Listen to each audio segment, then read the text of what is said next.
Question number 8, यदि angle A और angle B न्यून कोण हैं जहां कॉस ए बराबर कॉस बी, तो दिखाइए कि एंगल ए बराबर एंगल बी। देखिए इस क्वेश्चन में हमारा दिया है, यहाँ पे हमको दिया हुआ है क्वेश्चन में कि कॉस ए बराबर कॉस बी, यानी कॉस ए और कॉस बी हमारा बराबर है।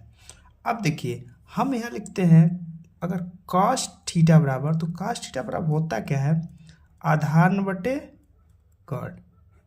ठीक है, अब इसमें हमको यह ध्यान देना है, तो एक बार बोला है कॉस ए, तो कॉस ए से यदि हम देखेंगे तो ये हमारा आधार हो जाएगा और ये हमारा लंब और ये हमारा कर्ण हमेशा रहेगा। अब देखिए कॉस ए से हम देखते हैं, तो कॉस ए से देखते हैं तो ये हमारा क्या हो जाएगा, आधार हो जाएगा हमारा ए सी और हमारा कर्ण दिया हुआ है ए बी। अब देखिए अगर हम एंगल बी से देखते हैं तो ये हमारा हो जाएगा आधार और ये हो जाएगा लंब और ये हमारा कर्ण तो सेम ही रहेगा, तो ये हो जाएगा हमारा B C upon A B.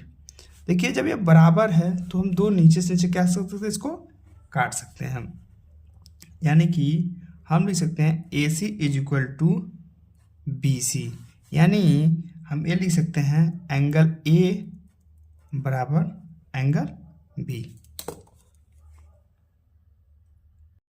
Question number 9 का पहला, यदि tan a बराबर 5/12 है तो sin a का मान ज्ञात कीजिए। सबसे पहले हम क्या करेंगे, एक समकोण त्रिभुज बनाएंगे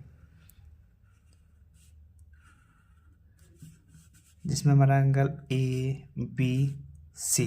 ठीक, tan बराबर होता क्या है, tan ए बराबर हमारा हो जाएगा लंब बटे आधार। लंब हमारा इसमें दिया हुआ 5 और आधार दिया हुआ है 12। लंब हमारा दिया हुआ कितना है पे 5, आधार 12। तो सबसे पहले हम कर्ण ज्ञात करने के लिए हम क्या करेंगे, पाइथागोरस प्रमेय पे निकाल लेंगे। पाइथागोरस प्रमेय से देखिए ये होता है हमारा क्या, कर्ण स्क्वायर इज इक्वल टू लंब स्क्वायर प्लस आधार स्क्वायर। देखिए हमको कर्ण ज्ञात करना है, कर्ण हम यहाँ मान लेते हैं एक्स, लंब हमारा दिया हुआ 5 का वर्ग प्लस आधार दिया हुआ है 12 का वर्ग। एक्स स्क्वायर बराबर हमारा हो जाएगा 5 × 5 = 25 और हो जाएगा 12 का 144। इन दोनों को हम क्या करेंगे, आपस में जोड़ेंगे तो हो जाएगा 169। यह हम पावर हटाएं किधर जाके, रूट में जाएगा 169, तो x बराबर हमारा आ जाएगा 13। ठीक है, x को हमने क्या माना था, हमने यहाँ पे माना था कर्ण। पूछा क्या है यहाँ पे, मांगा हमारा साइन। ठीक है, तो हम लिख लेंगे यहाँ पे साइन ए बराबर, साइन बराबर होता है लंब बटे कर्ण। तो लंब हमारे यहाँ पे कितना है 5 है और कर्ण कितना दिया हमारा 13। ये हमारा फाइनल आंसर है। क्वेश्चन नंबर 9 का सेकेंड, यदि tan a बराबर 1/2 है तो cos a का मान ज्ञात कीजिए। देखिए tan बराबर होता क्या है, हमारा tan बराबर होता है लंब बटे आधार। ठीक है, तो ये हमारा जो 1 है ये लंब है और 2 हमारा आधार है। ठीक है, इसमें भी हमको कर्ण ज्ञात करना है, हम इसमें पाइथागोरस प्रमेय से निकाल लेंगे। तो इस बार हम डायरेक्ट पाइथागोरस फार्मूला ना लिख के डायरेक्ट लिखते हैं X square is equal to लंब स्क्वायर प्लस आधार स्क्वायर। तो X square is equal to 4 + 1, इसलिए X is equal to X square is equal to 5, इसलिए एक्स इज इक्वल टू √5, यानी कि जो हमारा कर्ण है ये हमारा √5 है। हमसे पूछा क्या गया है, पूछा गया है कॉस ए।